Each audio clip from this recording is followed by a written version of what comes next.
Around this time last year, I made a video talking about Elena and how she was the first black woman to appear, or to ever appear in the Street Fighter series. Though my statement was factually correct, I had quite a few commenters say that I was wrong and stupid and ugly, and that Kimberly was indeed the first black woman to appear in the Street Fighter series. But I will say this, in my context, in the That Guy Bride verse, Kimberly is black the same way Elena is black. But Kimberly is actually the first African-American woman to appear in the Street Fighter series. Or the first black American woman, however you want to define it. But how well did Capcom portray her in the game? I mean, she looks the part. Everything. I mean, kadoosh, kadoosh, kadoosh. I'm playing.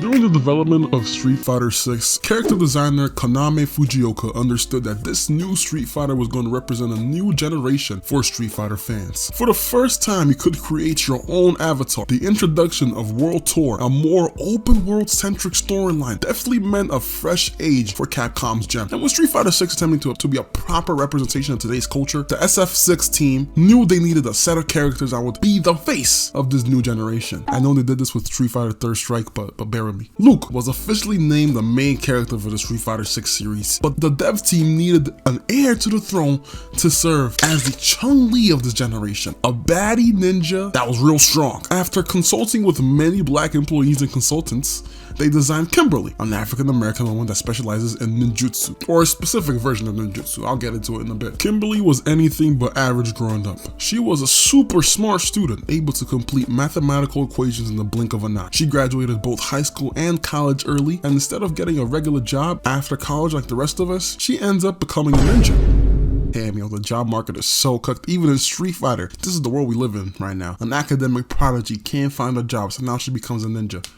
Crazy. But there's more reason as to why she became a ninja in the first place. And it's all thanks to her master, Guy Sensei. Not that Guy Sensei, this Guy Sensei. When Kimberly first moved to Metro City, which is the main setting for the Street Fighter 6 and Street Fighter's World Tour, she ended up in the rough side of town and was ambushed by a bunch of thugs and criminals. But luckily, a ninja came in and defeated all those goons single-handedly, saving Kimberly. That ninja being Guy himself, not that one, the other. Kimberly was infatuated by Guy. Not necessarily his ability at first, but his fly ass shoes. I mean, look at them. Boy, he got that shit on though. But eventually, after doing her research, she forced herself to become a student of his Bushin Ryu ninjutsu style. Kimberly was a student athlete, so in her defense, she probably thought Guy's training couldn't be any worse than the amount of aerobics that she has to do in cheerleading, which, if you don't know, it's not easy. Trust me, I've seen their training. It's like World War training over there. But boy, was she wrong. Gruesome hardcore training on top of another, but my girl thugged it out and endured the hard process, becoming the ninja star that she is today. In her first appearance during the World Tour arc, she's shown casually spy on the player's avatar until she actually throws what looks to be a smoke grenade to stop the avatar from whatever it is that he was planning on doing on the computer.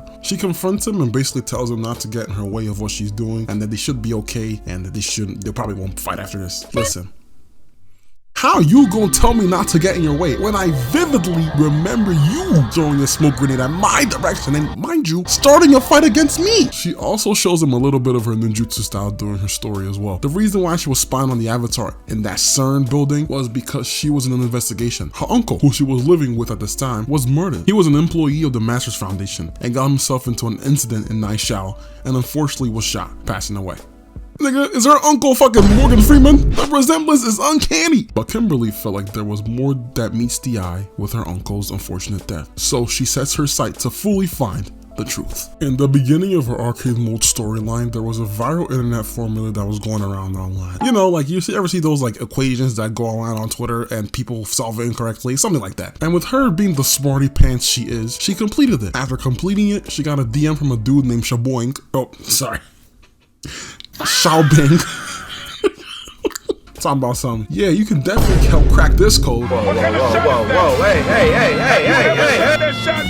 Maybe my brain is fried, but for the ladies in the chat, for the ladies watching this video, if you got a DM like this, will you respond? Because out of context, it looked like this dude moving brazy. Let me know in the comments down below. Kimberly was like, what are you talking about? And bro says, you're not gonna believe this, but there's a code that combines this and the Nine Shao language. And she couldn't believe it. He was right, because the incident with her uncle happened in Nine Shao. Before we continue this story, we need to discuss a couple of things. First of all, someone in the Street Fighter 6 dev team definitely has a foot fetish, because what the hell is this type of fan service? This was not necessary. And what is this insane whitewash? Bro, I almost didn't recognize her. These two are not the same person. They're just not. Think of Nai Shao as the ground zero for all the drama in Street Fighter 6. It's a fictional country in Central Asia that looks like a high-tech oasis built right on top of the old school ruins. It's basically the main center of a massive corporate conspiracy involving the Masters Foundation, and it's where the incident happens, you know, the one where her uncle got shot. Kimberly eventually finds out who the person is that's pulling all the strings, and it's this nigga. Is that God? So actually, this is a character named Johan Petrovich, also known as JP. Wait a minute. Well, guess what? I'm JP. Eventually, Kimberly ends up beating JP. Just about. She felt like he was holding back a lot for some reason. Unfortunately for her as well, she got no information on her uncle at Masters Foundation, but she understands that she needs to train a little more to fully be able to defeat people like JP. I'm JP. Kimberly puts a more modern and stylish approach in Guy's classic Bushin Ryu style. One of the more common tropes is changing from his traditional turning elbow for her own front elbow strike while keeping his signature somersaults and leaping kicks. She's a modern ninja who replaces old school tropes with street art, using spray paint clouds as smoke bombs and tagging her opponents with graffiti for her super art. Since she was a student athlete, almost all her acrobatic animations and high-flying attacks are actually based on real cheerleading poses. Kimberly rocks a modern ninja look featuring a red puffer jacket and sneakers paired with an African-inspired patterns on her headband and asks. She leans heavy into the 80s aesthetic with a blue cassette player strapped on her leg, but keeps it stylish with yellow wraps and fingerless gloves. She also has a couple of alternate costumes that really showcase her style and expressive tones. She's very enthusiastic, expressive,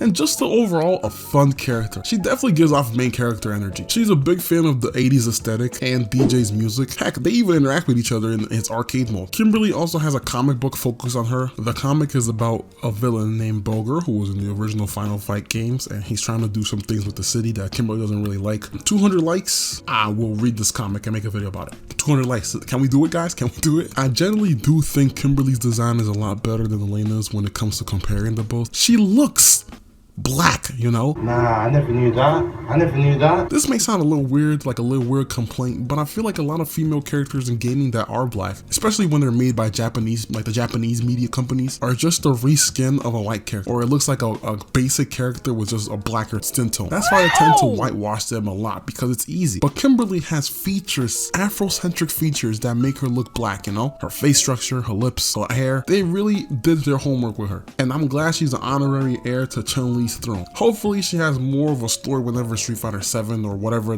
other lore she goes into, because this is a really good character. Compared to Macaulay's bum ass, this is a well-written character. I'm like, what did he say fuck me for? She low-key reminds me of Ibuki as well. They probably were inspired by some of her moves, but damn, it's about damn time I made a video on her, considering she's been on my intro punching Luke for the past 3 years.